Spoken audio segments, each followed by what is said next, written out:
saya cuma bilang sama dia, oh, brother, nobody can help you except Allah. Kalimat itu yang menggetarkan hati gitu. Nobody. Assalamualaikum warahmatullahi wabarakatuh. Ketemu lagi di channel Semesta Inspirasi. Tahun 2010, seorang terpidana kasus narkoba Balinan, Scott Rush, menemukan cahaya Islam berkat bimbingan Ustadz Dery Sulaiman. Kisah ini kembali mencuat dalam podcast Fanny Rose, di mana Ustadz Dery menceritakan perjalanan spiritual yang menggetarkan hati. Bagaimana prosesnya? Apa yang membuat Scott Rush memilih Islam di tengah keterbatasannya? Hari ini, kita akan menyaksikan dan mereaksi kisah luar biasa ini bersama-sama. Yuk, langsung kita mulai. Aku nggak tahu. Jadi pas suatu hari aku dapat jadwal khutbah Jumat di LP Kerobokan. Jadi di samping masjid itu ternyata ada satu ruangan khusus namanya Total Maximum Security. Jadi itu ruang untuk tersangka mati, Kak. Teroris, narkoba, semuanya. Pokoknya masuk sana itu semua hukuman mati. Jadi habis selesai khutbah, tiba-tiba ada bule mondar-mandir di masjid, depan masjid. Terus aku lihat kan, kenapa nih anak muda ini masih muda? Dia masih muda, umur berapa tuh kira-kira? 22 tahun. 22. Jadi dia ditangkap umur 18 tahun dan dia sudah 4 tahun di dalam. Emang terus, gembong beneran dia? Dia kurir. Kurir. Jadi bawa 8 kilo lebih lah. Heroin. Dan dia pas kontak Ais aku panggil. Dia datang. Dan dia waktu itu kayaknya matanya itu sayu, kayak hopeless gitu. Terus dia bilang, oh, Imam, I want to ask you something. Aku mau tanya kamu satu hal. Saya bilang, apa? Dia bilang, what's your opinion in Islam about suicide? Suicide, bunuh diri. Apa pandangan orang Islam tentang suicide? Dia bilang, are you crazy, brother? Kamu gila, kenapa kamu tanya suicide sama saya? Because I got that sentence. Aku tuh dapat hukuman mati. Terus aku bilang sama dia, also me, brother. Saya sudah divonis mati juga, I got that sentence. Dia bilang, what you doing? Kamu ngapain? Dia bilang, nothing. Kita mau ngapain, kita mau diam, mau ngapain, suatu hari akan mati juga. Oh iya. Dia bilang, oh ya sih gitu. Terus aku tanya orang sebelah, ini siapa nih anak muda? Dia bilang, Balinan, Ustaz. Balinan. Nggak tahu juga maksudnya. Aku nggak ngerti Balinan itu siapa, apa. Terus Baiklah teman-teman, saya akan jelaskan tentang Balinan. Balinan ini adalah kasus penyelundupan narkoba yang melibatkan 9 warga Australia yang ditangkap di Bali pada tahun 2005 kemarin. Mereka berusaha menyelundupkan 8,3 kg heroin dari Indonesia ke Australia. Jadi ya ini sangat fatal, kasus ini sangat besar waktu itu. Baiklah, kita lanjutkan lagi. Namamu siapa? Scott Rush. Scott Rush, oke. Mulailah kami dialog dakwah singkat ya. Kenapa? Kamu agamamu apa emang? Kenapa kamu mau tanya tentang Islam? Dia bilang, I'm Catholic. Dia dari Brisbane, dari Australia. Terus mulailah dakwah panjang sebenarnya. Saya cuma bilang sama dia, brother, nobody can help you except Allah. Kalimat itu yang menggetarkan hati gitu. Nobody can help you except Allah. Your president, my president, your lawyer, nobody can help. So if you have connection with Allah, it's for Allah is easy. Do you believe in miracle? Somebody shoot you and the bullet come to him? Dia bilang, kamu percaya nggak itu keajaiban? Orang tembak peluru terus peluru balik gitu. Dia mati.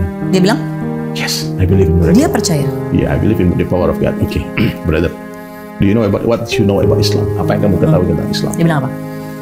Dia bilang, ya Islam is very. I read a book in the. Jadi selama dia 4 tahun di penjara di Kerobokan itu, Kak, dia membaca banyak buku, semua agama, termasuk Islam. Yang dia bilang agama Islam tuh orangnya bersih. Karena oblations, wudhu terus, orang wudhu 5 kali sehari, sholat 5 kali sehari. Terus one more thing ya, is circumcised gitu. Jadi orang Islam itu disunat katanya. This is for me, this is very clean, religion. Ini agama sangat bersih banget. Waktu itu aku mulailah bercanda sama dia tentang, pokoknya nih kalau kita tanya ngajar, ngomong sampai ketawa semua kan. Pokoknya kamu potong itu nanti banana big semua katanya. Pas dia ngobrol itu ada banyak jemaah yang lain. Napi yang lain. Okay brother, now today is the best day in your life because you made me. Yeah. Why?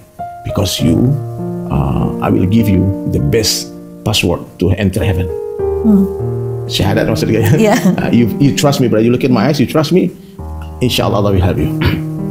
Dia dia seperti kerbau yang dicocok hidungnya, Kak. 10 menit saya ngobrol sama dia. Waktu itu aku suruh dia ke toilet, suruh mandi bersih, suruh masuk masjid. Kita syahadatin, ada videonya. Saya syahadatin. Aku tetap nggak ngeh ini siapa Scott Rush. Bilang, tomorrow brother, I promise you I will come back. I bring doctor to cut your banana. Dia bilang, aku akan datang lagi akan sunat kamu. Besok Kak, kami masuk ke LP itu bawa dokter, bawa peralatan sunat. Itu LP Kerobokan tuh aku rasa itu salah satu LP yang paling kuat security-nya. Tiba-tiba kita masuk aja.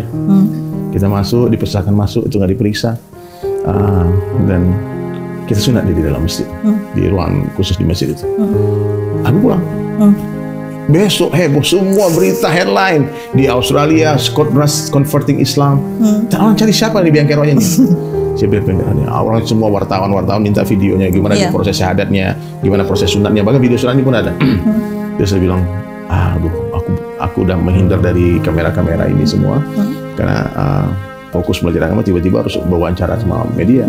Terus guruku waktu itu bilang, almarhum Ustaz Lutfi namanya, Sulaiman, antum menghilang aja. Aku ajaklah khuruj waktu itu istriku 40 hari kita pergi jamaah masjid. Jadi dakwah itu bukan hanya laki-lakinya yang pergi, kadang-kadang bawa istri juga. Kami ke Ternate, matikan handphone, saya menghilang sampai berita itu hilang. Baru saya balik ke Bali, udah. Akhirnya Scott itu namanya Scott Sulaiman, saya ganti Scott Sulaiman. Cuman jadi masalahnya kenapa jadi viral karena Kalapasnya waktu itu membantah keislaman Scott Rush. Dan saya dicari sama ibunya, sama ayahnya. Ibunya orang gereja. Datang kita ketemu di Bali Bakery waktu itu. Saya bilang, bule semua. Pengacaranya bule semua. Dia nggak terima anaknya disyahadatin dan disunat di dalam LP tanpa seizin mereka. Karena anaknya gede, dua-dua. Terus saya bilang, you know, you must say thanks to me because kalau aku tidak bantu dia, anakmu udah gantung diri. Karena dia tanya tentang suicide. Dia speechless, dia nggak ngomong apa-apa, akhirnya minta maaf, selesai. Salut untuk Ustadz Dery Sulaiman yang saat itu begitu low profile, berdakwah dengan ketulusan tanpa mencari sorotan. Kisah ini mengajarkan kita bagaimana setiap orang punya kesempatan untuk berubah, dan rahmat Allah Subhanahu wa Ta'ala itu luas bagi siapa saja yang mencarinya. Terima kasih sudah menonton. Jangan lupa like, komen, dan subscribe supaya kita bisa terus berbagi kisah inspiratif lainnya. Sampai jumpa di video berikutnya. See you. Wassalamualaikum warahmatullahi wabarakatuh.